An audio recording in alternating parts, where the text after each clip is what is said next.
Hello students, welcome back to my channel. आज आपण solve करणार आहोत MHCET 2023 paper 1 complete solution step by step. हा व्हिडिओ खूप इम्पॉर्टंट आहे, स्पेशली ज्यांना एमएचसेट 2026 क्वालिफाय करायचा आहे त्यांच्यासाठी. In this session, I will explain each question with proper concept, tricks and easy methods so that you not only get the answer but also understand the logic behind. So make sure you watch this video till the end because every question can help useful for your upcoming exam. So let's start with the first question.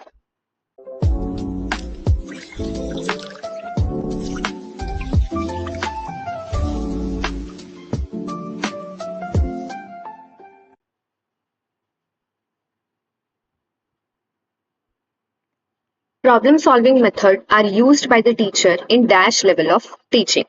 जसं की आपण आधीही discuss केलेलं आहे, 3 types of level of teaching असतात. Memory level, understanding level आणि reflective level. Memory level मध्ये तुम्ही फक्त पाठांतर करता. अंडरस्टँडिंग लेवल मध्ये पाठांतर केल्यानंतर कितपत तुम्हाला समजलंय that comes under understanding level of teaching मध्ये.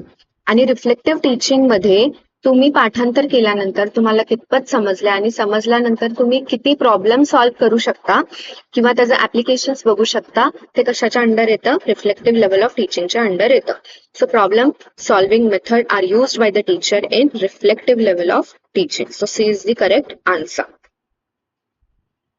Next question, feedback of classroom teaching from dash is a valuable feedback for teachers.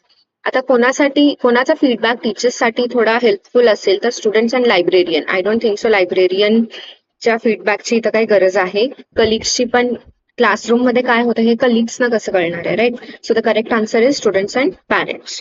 C is the correct answer. Students आणि पॅरेंट्सचा जो फीडबॅक आहे तो व्हॅल्युएबल ठरणार आहे टीचर्ससाठी. Next question, SWAYAM stands for. So SWAYAM stands for Study Webs of Active Learning for Young Aspiring Minds. So D is the correct answer. Fourth question, dash is more suitable method for teaching of history. So कोणता आहे best method history teaching साठी? तर role play method, demonstration method, experimentation method का deductive method? So the correct answer is role play method. Fifth question, learning process is monitored by dash evaluation. Diagnostic, placement, formative, summative. Answer बघायच्या आधी हे types of evaluation काय आहेत ते बघूया.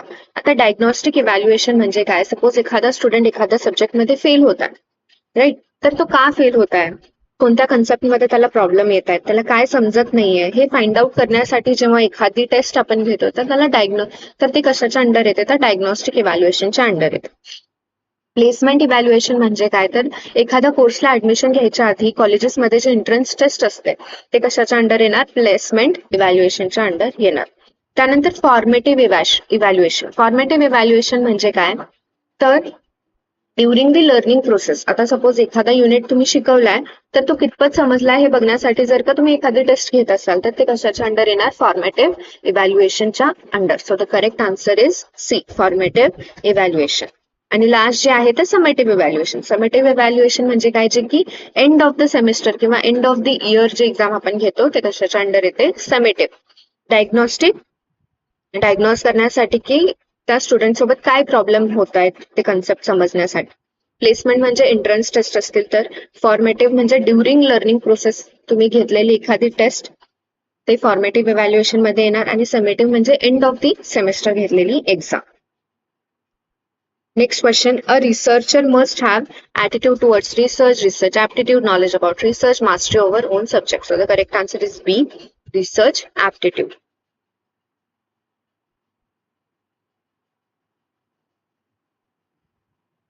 Seventh question, recording of dash in qualitative research is called as memoing. So the recording of reflective notes in qualitative research, it is called as memory. Okay. Eighth question, for detecting errors in teaching learning process, the appropriate data collection tool will be. काय detect करायचं? Errors detect करायच्यात आपल्याला की काय problem होत आहे teaching learning प्रोसेसमध्ये. आताच सांगितलं मी इव्हॅल्युएशनच्या टाईप मध्ये सांगताना. डायग्नोस्टिक कधी करायचं? ज्यावेळेस एखादं कारण तुम्हाला शोधायचं आहे. राईट. सो सेम क्वेश्चन आहे बघा. For detecting errors in teaching learning process the appropriate data collection tool will be, correct answer will be diagnostic test. B is the correct answer. त्यानंतर next, if a frequency distribution has some extreme scores, then appropriate measure of variability will be range, quartile deviation, average deviation, standard deviation. Correct answer is QD, that is quartile deviation. जिथं extreme score हा शब्द येईल त्याचा answer quartile deviation आहे, एवढं लक्षात ठेवा. Standard of research journal is decided on, तर रिसर्च जर्नलचा जे स्टँडर्ड आहे ते कशावरती डिसाइडेड असतं, तर इम्पॅक्ट फॅक्टरवरती ते डिपेंड असतं. ओके. त्यानंतर next question, answer question number 11 to 15 based on either the English passage or the Marathi passage. तर आपल्याला एक पॅसेज दिलेला आहे, त्यापैकी 11 to 15 क्वेश्चन आपल्याला काय करायचं, सॉल्व्ह करायचा. सो इथे डिरेक्टली मी तुम्हाला आन्सर सांगते, पॅसेज रीड करून इझिली तुम्ही त्या क्वेश्चनचे आन्सर फाइंड आउट करू शकता. सो 11चं करेक्ट ऑप्शन आहे ए, सॅन्टिफाय. त्यानंतर 12th क्वेश्चनचं करेक्ट आन्सर आहे ए आणि सी दोन्हीही, propagating elitism and creating and egalitarian society. 13चं करेक्ट ऑप्शन आहे बी, इनवॉक्ड मिनिंग्स. त्यानंतर 14चं करेक्शन ऑप्शन आहे डी आणि 15चं करेक्ट ऑप्शन आहे बी आणि सी दोन्हीही. हे जे आन्सर्स आहेत हे आन्सर की मध्ये दिलेले आन्सर्स आहेत. Okay. So next question, in any organization information is being shared among all the members. This type of communication is internal, external, upward or downward. तर बघा त्यांनी काय म्हटलंय, एखाद्या ऑर्गनायझेशन मध्ये काय होत आहे, एखादी इन्फॉर्मेशन शेअर होत आहे त्यांच्या मेंबर्स मध्ये. So this type of communication हे कम्युनिकेशन इंटरनल असणार. एक्सटर्नल का नाहीये हे, कारण सपोज एखादा बाहेरचा माणूस ऑर्गनायझेशन मधल्या माणसांना जर का इन्फॉर्मेशन शेअर करत असेल तर ते एक्सटर्नल झालं. बट जर विदिन ऑर्गनायझेशन इन्फॉर्मेशन शेअर होत असेल तर ते इंटरनल झालं. आता अपवर्ड म्हणजे काय, सपोज एखादा एम्प्लॉय मॅनेजरला जर काहीतरी इन्फॉर्मेशन देत आहे तर ते अपवर्ड झालं. वेअरॅज एखादा मॅनेजर जर का त्याच्या एम्प्लॉयला एखादा मेसेज देत आहे तर ते काय झालं, डाऊनवर्ड झालं. Okay. So correct option is A, internal. Next question, according to dash communication means a transfer of understandable information between two person. So कम्युनिकेशनच्या खूप वेगवेगळ्या डेफिनेशन आहेत जे वेगवेगळ्या लोकांनी काय केले दिलेली आहे. बट ही जी पर्टिक्युलर डेफिनेशन आहे, communication means a transfer of understandable information between two person, हे जे डेफिनेशन आहे ते कोण दिली आहे, तर जी ब्राउननी ही डेफिनेशन दिली आहे. Next question, effective communication may be shown by dash equation. So the correct answer is A, message sent by the sender minus message received by the receiver is equal to 0. Next question, the element which badly affect the effectiveness of communication is called as feedback, projection, message, noise. So noise जे आहे ते affect करणार आहे effectiveness of communication. Okay, so D is the right answer. The first question, the number of 8-bit computer words formed by 0s and 1s with exactly 3 ones and 5 zeros is. आता या question मध्ये काय विचारलंय बघा, number of 8-bit computer words म्हणजे आपल्याला असा शब्द बनवायचा जो की किती नंबर्सचा असेल, तर 8 नंबर्सचा असणार आहे. किती नंबर्सचा, 8 नंबर्सचा, ज्याच्यामध्ये काय असणार आहे, 3 1 आहेत, 3 वेळा 1 आहे आणि 5 वेळा 0 आहे. सो आपण किती असे नंबर तयार करू शकतो जे की 8 नंबर्सचे असतील आणि ज्याच्यामध्ये 3 1 आणि 5 0 त्याच्यामध्ये असतील. सो त्याच्यासाठी एक फॉर्म्युला आहे. सो तो फॉर्म्युला असा आहे बघा, सी ब्रॅकेटमध्ये एन आणि आर. आता एन म्हणजे काय, एन म्हणजे किती डिजिटचा नंबर तुम्हाला बनवायचा आहे. So N is equal to 8, right. 8 डिजिटचा तुम्हाला नंबर बनवायचा आहे. ओके. आणि आता आर काय असणार आहे, आर काय असणार आहे की तुम्हाला किती वेळा 1 हवाय, 3 वेळा, राईट. किती वेळा तुम्हाला 1 हवाय, 3 वेळा. आयदर तुम्ही हे डिजिट घ्या किंवा तुम्ही हे डिजिट घ्या, दोन्हीपैकी एक डिजिट तुम्हाला घ्यावी लागेल. ओके. सो सपोज तुम्ही 3 घेतला तर म्हणजे काय, जे राहिलेले नंबर्स असतील ते 0चेच असणार आहेत, राईट. 3 वेळा तुम्हाला 1 पाहिजे, मग राहिलेले डिजिट्स कशाचे असणार, 0चे असणार. किंवा 3च्या ऐवजी तुम्ही 5 पण घेऊ शकता. सो 5 फॅक्टर जर का तुम्ही घेतला, इट मीन्स की 5 वेळा 0 येणार आणि राहिलेल्या 3 वेळा काय येणार 1 येणार. आता हे सगळ्या व्हॅल्यूज जर का तुम्ही या फॉर्म्युलामध्ये टाकल्या म्हणजे 8 factor divided by 3 factor n minus R म्हणजे 5 त्याचा आन्सर येतं 5 चा factor. So the correct answer काय येणार आहे तुमचा बी येणार. ओके, त्यानंतर next question. The following is a list of various committees with their members. त्यांनी 7 committees दिलेत आणि त्यांचे members दिलेत. How many ways can we select representative of the committee so that no committees have the same representative? आता इथं त्यांनी 7 committees दिलेत आणि या 7 कमिटी जे आहेत 7 कमिटी जे आहेत त्याच्यामधले वेगवेगळे रिप्रेझेंटेटिव्ह हवेत. 7चे पण आपल्याला सेम रिप्रेझेंटेटिव्ह नको आहेत, वेगवेगळे हवेत. सो किती वेळा आपण in how many ways we can select representatives so that no two committees have the same representative. No two committee have the same representative म्हणजे प्रत्येक 7 कमिटीजचे रिप्रेझेंटेटिव्ह वेगळे असतील. जर का 7 वेगवेगळे लेटर्स प्रेझेंट असतील या कमिटीमध्ये, आता त्यांनी दिलेत ना ABCD XBDY, सो 7 वेगवेगळे असतील तरच आपण प्रत्येक कमिटीला वेगळा रिप्रेझेंटेटिव्ह देऊ शकतो. ओके, सो बघा ABCD हे 4 झाले राईट. ते सोडून वेगळं काय आहे X आहे Y आहे. इथं 2 वेगळे मेंबर्स आहेत XYA सेम, YB सेम आहे, XAB सेम आहे, YAB XYAB.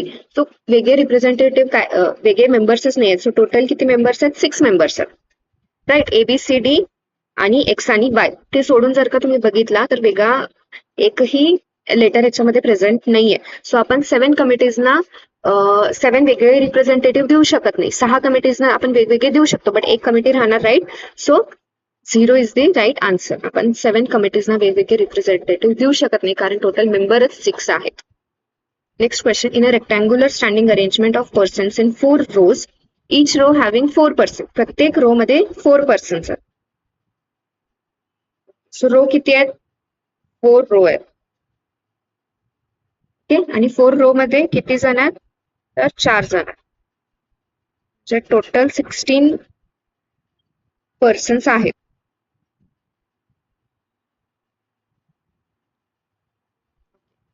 इफ जे person in the eighth row म्हणजे रोला त्यांनी आय म्हटलंय आणि जे कॉलम आहे त्याला त्यांनी काय म्हटलंय जे म्हटलंय. If jth person in the ith row is asked to move to the place of the ith person of the jth row for all 1 2 3 4 J 1 2 3 4, then how many persons have changed their original position? त्यांनी काय सांगितलं की I चा जो person आहे तो J च्या पोझिशनला जाणार आणि J चा जो पर्सन आहे तो I च्या पोझिशनला जाणार. सो किती पर्सन्स ऍक्च्युअली काय करणार आहेत मूव्ह करणार आहेत.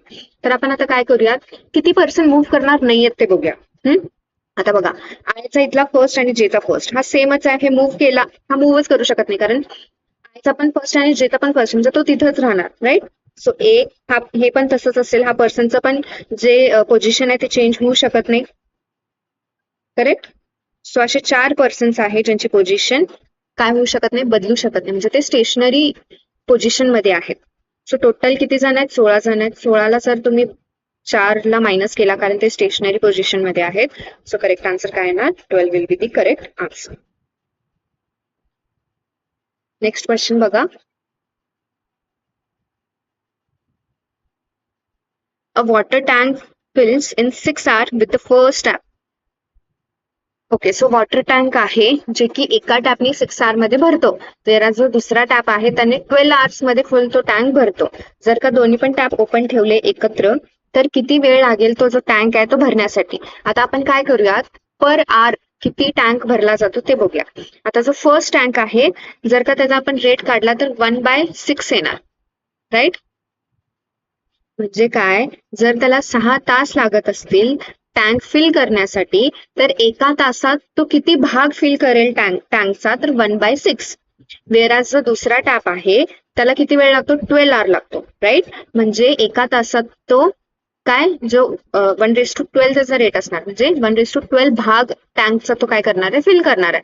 सो दोन्हीला आपल्याला एकत्र ऑन करायचं ना आता टॅपला. सो बघा याचा जर का तुम्ही प्लस केला तर करेक्ट आन्सर काय येणार बघा into 2 so 3 divided by 12 answer काय येणार 1/4.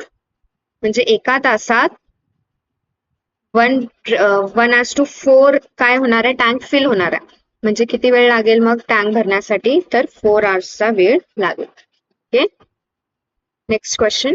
If X gets 10% point higher than Y, then what is the percentage of Y get less points than X?